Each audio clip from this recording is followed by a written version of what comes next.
Et salut à tous, c'est Furieux. On se retrouve pour une nouvelle vidéo suite à la mise à jour de Senseiya Awakening KOTZ. Mise à jour qu'ils ont fini un petit peu en avance, hein, mais avec de nombreux problèmes de traduction notamment. Donc on va regarder ça ensemble. Alors, les nouveautés de la mise à jour. La première nouveauté, c'est bien évidemment Doko de la balance qui est disponible. Qu'est-ce qu'on constate dans un premier temps? C'est que Doko sera ajouté avec les autres chevaliers dans les invocations AR et les invocations normales. Donc ça veut dire que prochaine bannière thématique, vous pourrez très bien avoir Doko. Une raison de plus pour moi pour ne pas gaspiller d'étoiles dessus. Ensuite, on a le fameux event qui est revenu. Selon le nombre de poules qu'on va faire, on va gagner certaines récompenses. Alors je vous calme tout de suite, il n'y a toujours pas de chard. Ensuite, on a également l'event de Doko habituel où il faut qu'on récupère des armes en battant Doko. Donc, des étoiles gratuites, sûrement, en tout cas tout un tas de choses gratuites, donc ça c'est du bénéf. On a le skin de yoga qui est sorti et bien entendu des nouveaux packs dans le shop qu'on va parler justement. Alors rendons-nous dans le shop. Le shop. Donc on a les fameux packs qui n'ont pas été traduits de l'espagnol, hein, le paquete limitado de 100 dragones. Et ça c'est les packs normaux qu'on a à chaque fois, hein, donc j'ai bien mis le tableau à jour, hein, vous inquiétez pas, il n'y a pas de souci, vous pouvez aller rechercher le tableau sur la vidéo concernée et récupérer le lien, le tableau a été mis à jour. En revanche, on a un pack à 99,99 qui est apparu avec 80 gemmes avancées, 5 éclats de tome compétences et 500 diamants. C'est pas une grosse arnaque, mais c'est pas bénéf. Honnêtement, c'est plus d'1 dollar l'étoile, c'est pas bénéf. Donc je vous conseille pas celui-ci. Vous allez avoir des choses en plus, hein, 5 Cosmo SS, un coffre, 30 coffres de raffinement et 100 boîtes de fleurs avancées. Pas de quoi casser 3 pattes à un canard. En revanche, le Trésoro de Libra, celui-là on va s'y attarder un petit peu parce que celui-là vaut vraiment le coup. On a 200 gemmes avancées, 10 coffres au trésor et le cadre de la balance. 9999 coupons, c'est soit le pack à 99,99 quand vous l'avez en double, soit le pack à 69,99 quand vous l'avez en double, qui va vous donner 8800 coupons. Après, il suffit d'aller chercher ce qui vous manque, donc à savoir un pack à 20 dollars. Donc en tout, pour 90 dollars, vous allez avoir le coffre, enfin le Trésoro de Doko, ou je sais plus comment il s'appelle, Trésoro des Libra, Trésoro des Libra. Voilà. Donc si vous n'avez pas utilisé double coupon, simplement même pas, même le pack à 10 dollars, moi c'est parce que je l'ai utilisé, ça vous fait 1200 plus 8000, 8400, ah il va vous en manquer un petit peu, 8400, ça vous fait 9400, 9600, ah, il va vous en manquer 300, donc il faudra aller chercher le pack à 5,99$. Bon, pour des fins de calcul et plus simplement, en gros, si vous prenez le pack à 70 plus le pack à 20, si vous êtes en double coupon, vous allez récupérer le Trésoro des Libra. C'est quand même beaucoup plus simple de dire ça comme ça. Si vous n'avez plus le double coupon, sachant que vous pouvez très bien aussi prendre le pack à 6000 hein, en double coupon à 99,99, vous allez être large. Si vous n'avez plus ces packs double coupon là par contre, ça va vous prendre le pack à 99,99, le pack à 49,99, 49,99, ouf, je fais trop de 99, plus le pack à 20 dollars. Donc là, on arrive sur... Alors attendez, je vais reprendre ma calculette vite fait et la feuille, ça va aller plus vite. 99,99 plus 49,99 plus... là ça fait 9000, 9600, plus 9,99 plus 4,99, on est sur du 164 dollars et 96 centimes. D'ailleurs j'ai fait une petite faute dans le tableau, ceux qui l'ont déjà récupéré avant que je mette la vidéo ah bah, ça va être baisé, mais bon, on est toujours dans le rentable, on est toujours sur du moins de 1 dollar. 1 dollar l'étoile, hein. On est sur du 82 cents de l'étoile. Donc c'est rentable. C'est pas le plus rentable, mais il est toujours dans les rentables. Il est à peu près dans les mêmes choses que si vous avez suivi mon conseil et acheté ces packs-là tous les jours.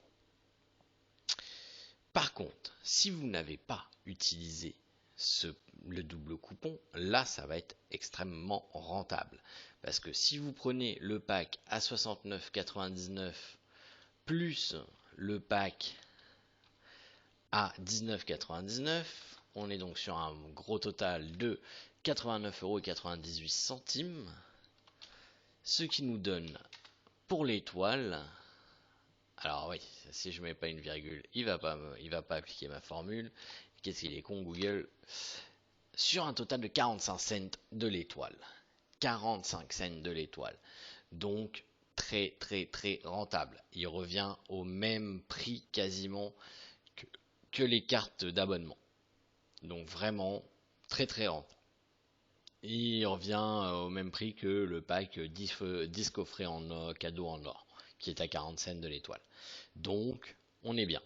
On est très bien, on est sur un bon pack pour une fois. Hein, on va pas les trop comment dire, les dénigrer parce que pour une fois, ils ont fait un pack qui pour moi a du bon sens. C'est pas le meilleur pack, hein, surtout que si on va voir sur la SEA actuellement, on va pleurer. On va pleurer, mais clairement, hein, les packs, il y a des packs encore à 65 dollars pour 120 étoiles. Bref, c'est dégueulasse. Je sais, mais malheureusement, on n'est pas sur la SEA, on est sur la globale, et sur la globale, eh bien ce pack-là, il est intéressant. Il est intéressant. Donc si vous n'avez pas pris les doubles coupons, bah pourquoi pas penser à le prendre. Alors pas forcément pour pool sur Doco, mais au moins pour stocker ses étoiles. Moi voilà, honnêtement j'ai dépassé mon budget donc je le prendrai pas, clairement. Si j'avais mon budget de disponible, je pense que je l'aurais pris. Pourquoi? Parce que bah moi j'ai pas pris les doubles coupons, donc j'aurais dépensé un double coupon dessus. Voilà. Voilà un peu pour la mise à jour sur le shop. Ensuite, au niveau des events, qu'est-ce qu'on a? Donc, on a l'histoire de Doko, où il va falloir que vous affrontiez Doko pour récupérer des armes. Et en fonction des armes que vous allez récupérer, vous allez avoir des coffres. Alors, dans un premier temps, les coffres ne rapportent vraiment pas grand-chose. Après, on verra ce qu'ils vont nous donner dans les 3 derniers coffres. Je pense que c'est ceux-là qui vont être le plus intéressant. Le cadeau, l'appel à thème pour offrir des cadeaux, c'est très bien traduit. En gros, ça c'est selon le nombre de poules que vous allez faire. Vous allez récupérer des Cosmo SS, des étoiles, des potions, des golds. Quand vous allez aller très haut, des fragments de skill tome. C'est pas rentable, hein, c'est absolument pas rentable, hein. Voilà, quand il faut poule 1000 fois pour avoir 40 étoiles, ouf, si. Voilà, c'est honnêtement, je ne suis jamais monté à 1000 poules sur une bannière, même sur la SEA qui avait des packs beaucoup plus avantageux. Donc, je ne monterai jamais à 1000 poules sur une bannière, hein, clairement. Voilà, surtout avec les prix qui sont en cours sur la SEA, sur la globale, excusez-moi. Du coup, au niveau de l'event, on a aussi le Seiya ne mourra pas, en gros, qui est un Flappy Seiya. Donc voilà, hein, n'hésitez pas à le faire, ça vous rapportera quelques diamants en plus. Moi j'en suis à 74 piliers, ça commence à être tendu slip. Donc voilà, n'hésitez pas à le faire, c'est toujours intéressant, on a toujours nos horaires de récompense, on a la remise d'entraînement de chevalier hein, qui commence à être connue hein, de tous. Vous avez certaines quêtes à faire et ça va vous donner des diamants et une fois dans l'événement un gros tome 2 étoiles et un fragment de skill tome. Ensuite, on a l'éveille-toi au septième sens. Donc l'éveille-toi au septième sens, ça va vous donner tout simplement 30 diamants et des choses par jour. Voilà. Est-ce que c'est génial? Non, mais c'est toujours des diamants en plus, donc on crache pas dessus. Ensuite, on va quand même aller faire une petite review de ce Doko. Alors je ne m'amuserai pas à connecter mon compte SEA, hein, parce que pour moi Doko honnêtement c'est pas la fête du slip. Donc, Doko, qu'est-ce qu'il y a déjà comme chose intéressante? Son attaque de base. Doko attaque un ennemi avec le nunchaku, il inflige 80% de dégâts physiques et a 35% d'effectuer un autre coup de Sensetsukon qui inflige 60% de dégâts physiques. Doko gagne une arme de tigre lorsqu'il attaque avec le même type d'arme. Du coup, en gros, ça va vous donner un coup à 80% d'attaque physique et 35% de chance d'infliger un deuxième coup. Et ça vous donne une marque du tigre. Vous allez savoir à quoi servent les marques du tigre par la suite. On finira avec les dragons justement pour bien que vous compreniez. Ensuite, on a la technique d'arme parade. Lorsqu'il est attaqué, Doko a 65% de chance de se défendre avec une arme aléatoire.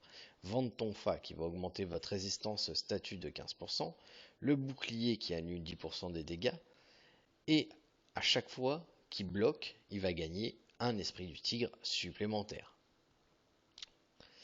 Ensuite, on a la technique d'arme pénétration.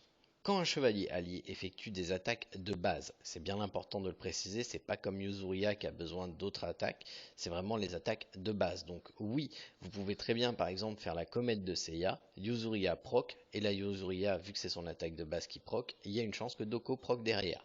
C'est rare, hein, mais ça peut arriver. Doko a 25% de chance d'attaquer avec une arme aléatoire.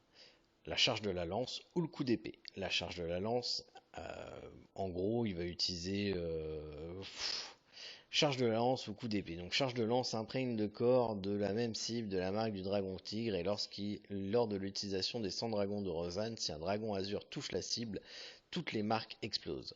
Chacune des marques inflige 60% de dégâts physiques en plus. Ça peut se cumuler 5 fois.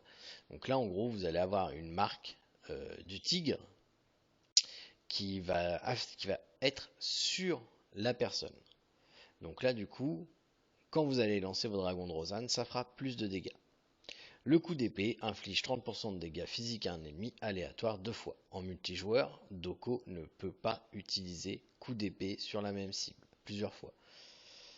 Donc voilà, ça reste aléatoire. Hein. Encore une fois, c'est une chance d'attaque, une chance de faire proc, une marque du tigre, une chance, voilà, une chance de faire des dégâts en plus. Les dragons de Rosanne, les 100 dragons de Rosanne, libèrent 4 dragons azur. Chaque dragon azur inflige 190% de dégâts physiques à un ennemi aléatoire. Doko obtient un esprit du tigre jusqu'à 4 chaque fois qu'il utilise cette arme. Donc à chaque fois qu'il utilise une arme, encore une erreur de traduction. Lorsque 100 dragons de Rosanne est lancé, tous les esprits du tigre seront transformés en dragons azur. Quand l'esprit du tigre atteint son maximum, donc 8 dragons, les 8 dragons azur attaquent la cible principale en priorité. À la mort de la cible principale, les dragons azur qui n'ont pas encore attaqué attaqueront des cibles aléatoires. Lorsqu'ils attaquent la même cible, les dragons azur infligent 80% des dégâts infligés lors de l'attaque précédente. Donc en gros, si vous attaquez, en fait, plus il y a de dragons qui vont toucher la même cible, moins les dégâts vont être importants. C'est ça qu'il faut comprendre. Donc du coup, on est sur quoi? On est sur un perso qui est aléatoire en termes de défense.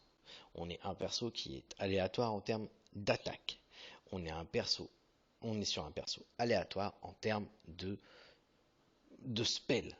C'est-à-dire que vous avez une chance de défendre, vous avez une chance d'attaquer, vous avez une chance que le dragon de Rosanne pop au bon endroit.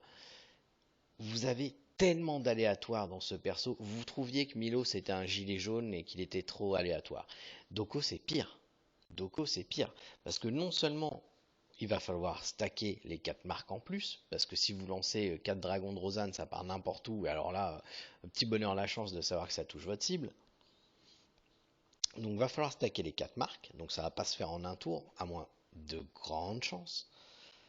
Il va falloir que les dragons de Rosanne tuent la cible, donc c'est-à-dire pas de Jun en face, parce que je peux vous garantir que même si vous en lancez les 8 dragons de Rosanne sur une cible et qu'il y a la Jun en face, si la cible elle est un peu tanky, ça tuera pas, comme à Yolos hein, d'ailleurs.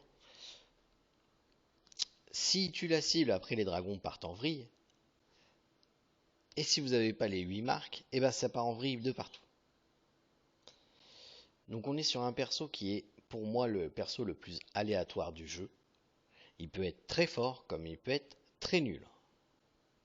C'est comme Milo, il peut faire ses 3 piqûres et vous one-shot quelqu'un, ou faire une piqûre pour 2 tours et vous avoir servi à rien. Donc c'est vraiment un perso qui est très aléatoire. Et pour moi, c'est un des premiers persos que si vous voulez jouer, et ben justement, il nécessite d'être monté. Pourquoi? Parce que plus vous allez monter par exemple la technique d'arme parade, plus vous allez avoir de chances qu'il défende. Plus vous allez monter cette technique d'arme, plus vous allez avoir de chances qu'il attaque. Donc monter, effectivement, Doko monté peut être très fort. Doko pas monté, de base, il est bien trop aléatoire pour moi pour être intégré. En plus, de toute manière, il va être ajouté au pool de base dès la fin de sa bannière, donc probablement Chion la semaine prochaine, donc en essayant d'avoir Chion, vous pourriez très bien le tomber. Pour moi, vraiment, ce n'est pas un perso où dépenser ses étoiles. Je sais très bien que lors du live de ce soir, vous allez me faire poule. Je vous avertis tout de suite, j'ai 135 étoiles, je ne descendrai pas en dessous de 100. Voilà, c'est dit, c'est clair, c'est fait, c'est établi.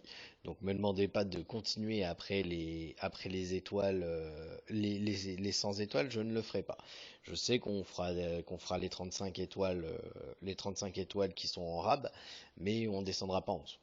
Voilà. Donc, c'est tout pour cette vidéo au niveau de la mise à jour et au niveau de la review de Doko. J'ai mis à jour, donc je vous rappelle, le tableau concernant les packs et leurs valeurs, savoir s'ils sont intéressants ou pas. Et j'ai également mis à jour la colonne de KOTZ pour tier list. Donc, la sortie n'impacte pas trop les autres personnages. Il y aura certains personnages qui vont impacter toute la tier list quand ils vont sortir. Par exemple, Shakara Yashiki. Par exemple, Canon. Tout ça, ça va impacter directement tous les persos de la tier list. Là, pour le moment, j'ai juste changé la note de Doko et je l'ai mis à sa juste valeur.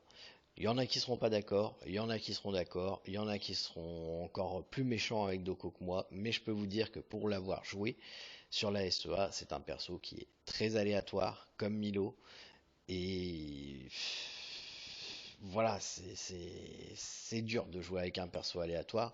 Moins vous avez d'aléatoire et de RNG, comme on dit in-game dans le jeu, plus vous avez de chances de gagner vos duels. Donc forcément, le but du truc, c'est de réduire au max la RNG. Et Doko, bah, c'est complètement l'inverse qu'il fait. Voilà. Je vous souhaite donc de passer une très bonne journée, une très bonne après-midi, et on se retrouve ce soir donc pour le live de SSA KOTZ. Allez, salut à tous!